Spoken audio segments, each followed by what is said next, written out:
बताइए कि ये मतलब रहसू जी के मतलब माथे पर जो कंगन दिखाए हुए हैं, ये कैसे हुआ था? इनका पीछे क्या कहानी है? कहाँ से मतलब स्टार्ट हुआ? थोड़ा हमारे दर्शकों को डिटेल में बताइए।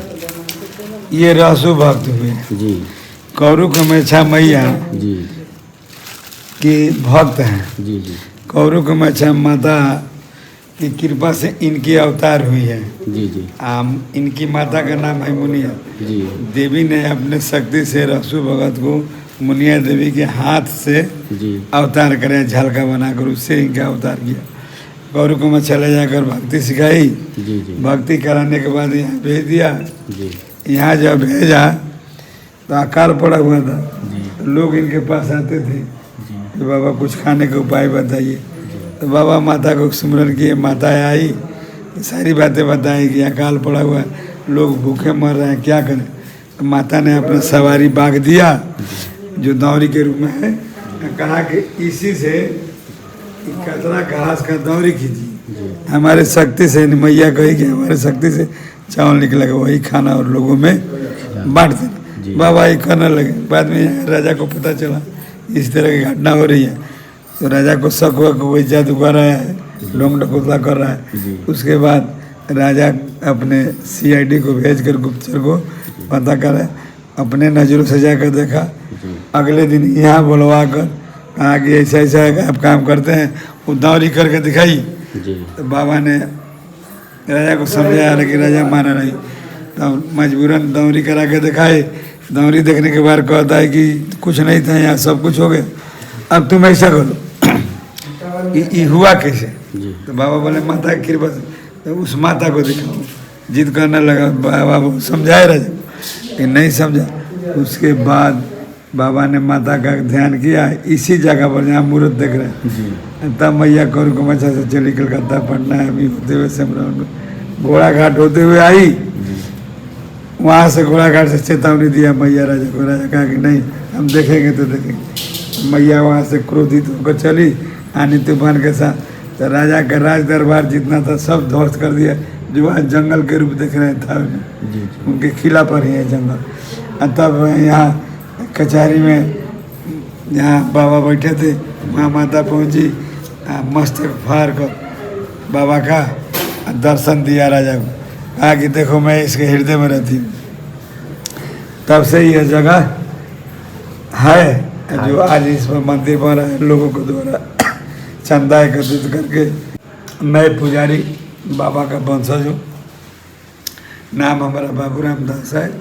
मोबाइल नंबर है 99 31 70 47 53। मेरा घर इस जंगल के किनारे में है, जो ग्राम का नाम है चित्तू टोला। जी जी मैं बाबा का वंशज हूँ। बाबा के वंशज? हाँ। अच्छा अच्छा। कितने साल से आप पूजा करा रहे हैं? हम तो यहाँ लगभग 40 साल से पूजा कर। 40 साल से, मतलब बचपन से ही? हाँ। ठीक हम ही है। लोग अपने इसी से करके मंदिर को निर्माण करा रहे हैं। जो आप लोगों का सहयोग है, चंदा है, जी। उसी पैसा से खर्च करके बनता है। आप लोग भी सहयोग कीजिए कि मतलब ये बन के जल्दी से रेडी हो जाए। अभी देखिए स्ट्रक्चर खड़ा हो गया है मगर फिनिशिंग नहीं हुआ है। अब लोगों के द्वारा जितना आता है उसी से जी जी जी। चंदा जितना जल्दी आएगा उतना जल्दी बन के रेडी हो जाएंगे। और आप लोग भी आइए, दर्शन कीजिए, इनके बारे में जानिए और ये वीडियो को ज़्यादा से ज़्यादा शेयर कीजिए, सब तक पहुंचाइए, सब कोई जाने, सब कोई यहाँ आए, दर्शन करे। और बाबा जी जाते जाते दर्शकों को क्या कहिएगा?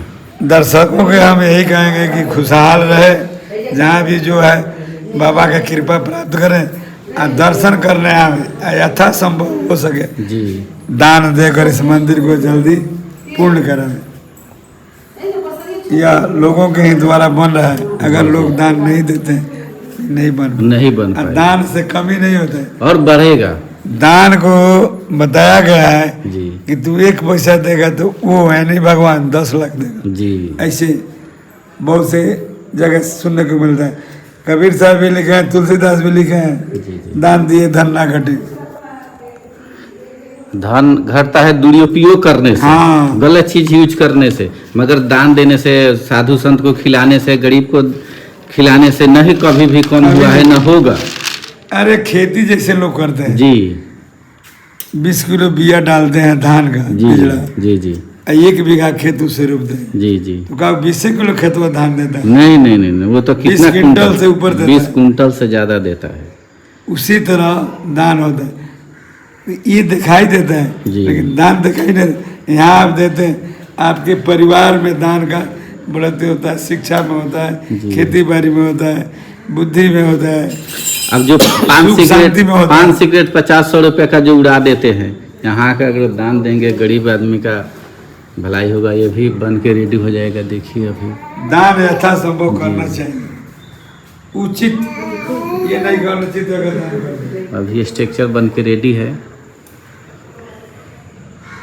लेकिन आज के दौर में लोग अनुचित ही दान करते हैं, उचित नहीं। जी जी जी जी। गलत जगह खर्चा कर देंगे आन बान शान में।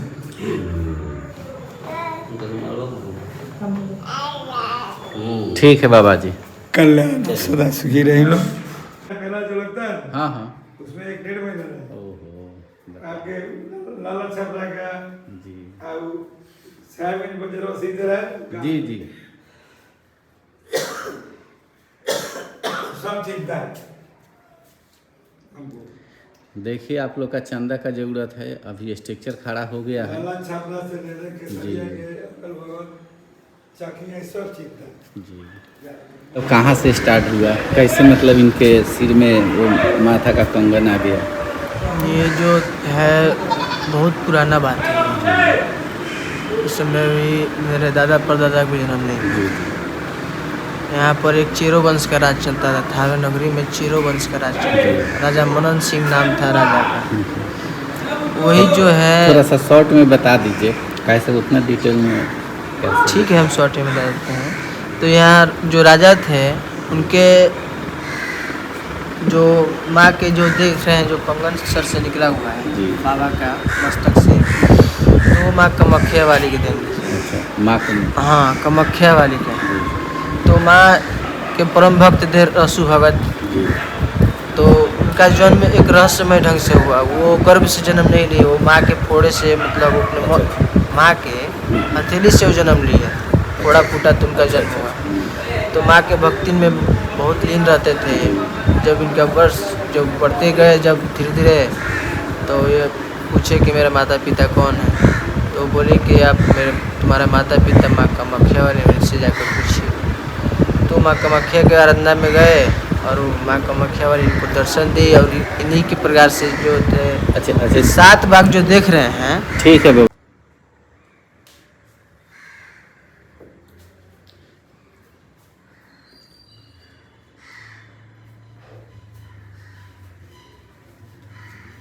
एक इनका फोटो हुआ संत रविदास जी का, एक सतराम बाबा का। जी हाँ, संत रविदास। ये फोटो ये सुपर जी का है।